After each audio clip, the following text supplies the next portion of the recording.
Kevin O'Leary, Shark Tank investor and chairman of O-Shares ETFs.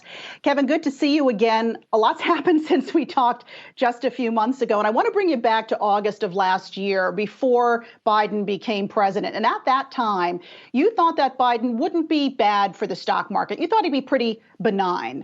Have you changed your outlook now? No, not yet. These proposals that in some ways he's beholden to a certain fringe element of his party. And so he has to rattle the chains regarding the whole theme of taxing the rich and raising corporate taxes. And I understand the political pressures, but the reality of that actually happening anywhere near the proposal he's making is very low, because it would make the United States the highest tax jurisdiction in the G20. And there'd be the reversions again, and capital would leave the country, and there'd be a lot of corporate, financial restructuring. And I don't think we want to go there. And I think members of his party knows that's not a good idea. So I think a much more tempered corporate tax rate is likely to come. And then, of course, we have this second leg, the infrastructure package, which both sides agree is desperately needed. It's how you package it, because in the current bill, you're throwing everything in the kitchen sink in there. And that's the old game in politics. And I think the market understands all that. This is just a normal yin yang that goes on between parties that are. And then you've got the fact, and this is something for the market to think about. And I know others are thinking this way. When you look at history, and I'm a bit of a policy wonk, I go back and look at history, regardless of which party's in the White House. Doesn't matter. You tend to lose seats in the midterms. And so you've really got a bit of a time pressure on here. If Biden wants to get anything done in a big stroke way, he has to get it done in the first 2 years of his mandate, because it's highly likely that he will be in a more precarious position, after these midterm elections. That's just the way it is. You tend to lose seats, so this really delicate balance of power gets shifted back for the check and balance that the U.S. has been so good at doing for so long. So I think. I don't see a lot of risk of a crazy tax change, and I think the market's reflecting that. Have you made any changes, Kevin, to your personal portfolio when you look at some of the policy proposals, the return to big government and big spending during the Biden administration? Even if it all doesn't pass, which is very unlikely, but even if some of it passes, has that sort of informed your portfolio decisions lately? Yes, it has, since we last talked. I have removed hydrocarbons from my core holdings. I used to be a big shareholder in Chevron, Exxon, Schlumberger.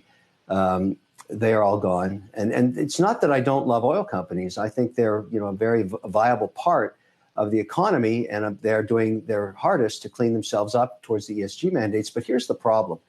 I have many companies that I'm an investor in that service institutional clients, whether it's involved in fintech, or whether it's in the ETF markets, whatever.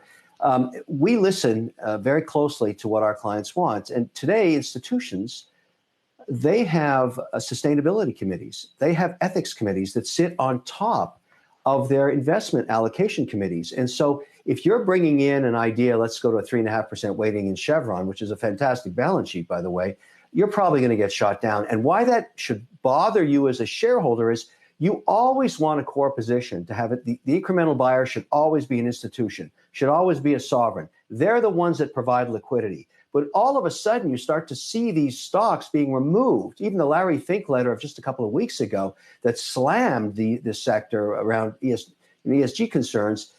This is a big problem, because what happens is you actually get a situation where, because you're losing the incremental buyer over and over and over again, as they duck out of hydrocarbons, your price earnings ratios collapse. They go down. The companies still deliver earnings, but the PE they trade at diminishes. So I would argue you're going to have an underperforming sector in energy this year, regardless of whether oil's $60 or $70. So that's a big move for me. I've also started to adjust for inflation, because I think another $2 trillion coming out of the helicopter sky being printed is going to show up in inflation somewhere. And I've reduced my holdings from 50-50 fixed income equity down to 70% equities now, and 30% fixed income. And I put on a 3% weighting in Bitcoin, which is new for me. And that was an interesting transaction. Yeah, well, I want to talk a little bit more about that. So you're finally now playing in the crypto space. Are you using it as a hedge when it comes to inflation? Why include that in the portfolio? Well, I am using it as a hedge. I'm considering it as property, and I think it acts that way. I mean, it is volatile. There's no question about it. There is a big problem brewing in this space because I've mentioned this a couple of times. When I disclosed that I was moving to 3% weighting, I got a mountain of calls from institutional investors saying, wait a second, where are those coins from? And I said, well, I mean, everybody knows you can tell the time of creation, but you can't tell location of creation. Because currently 60% of coins mined in Bitcoin come from China, where they don't care about sustainability, and they certainly have issues around human rights. And so there are many institutional clients that do not want to own so-called blood coin from China. And as a result, we've got a really interesting situation emerging that, the actual provenance of a coin over time, one that's mined sustainably, one that's mined in a jurisdiction that supports human rights and everything else, the ethics committee's approval could be worth more than just a generic coin that can't prove its provenance.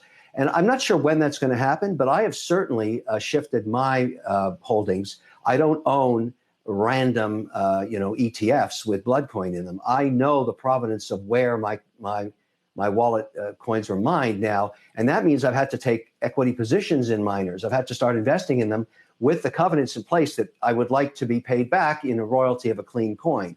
And I don't know if I'm the only person dealing with this. I suggest not.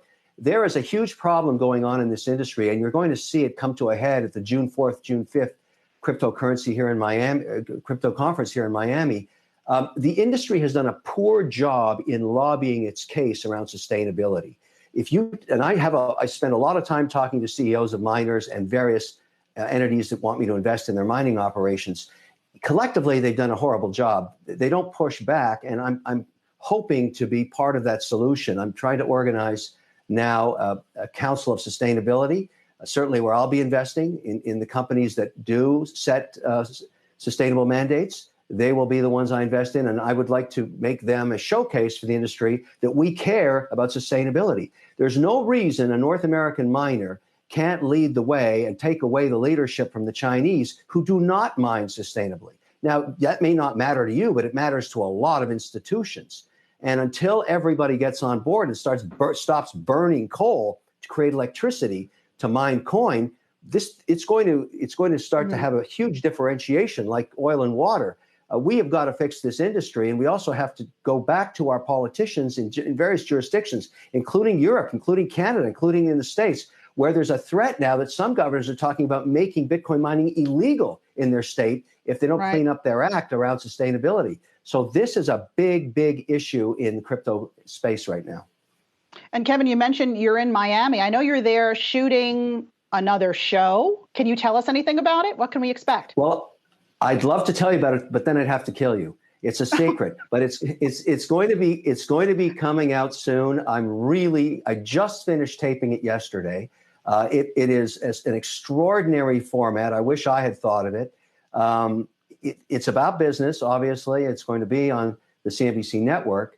But I'll tell you something about television. I've been doing it for so long. When you're shooting a show, particularly a new format, and everybody in makeup and all the PAs and all the crews and everybody that's working around you, there could be 150 people in a giant studio where we were here in Miami, is riveted to the line feed. I mean, they are riveted to the line feed, which is an uncut, edited feed going through the taping as it occurs.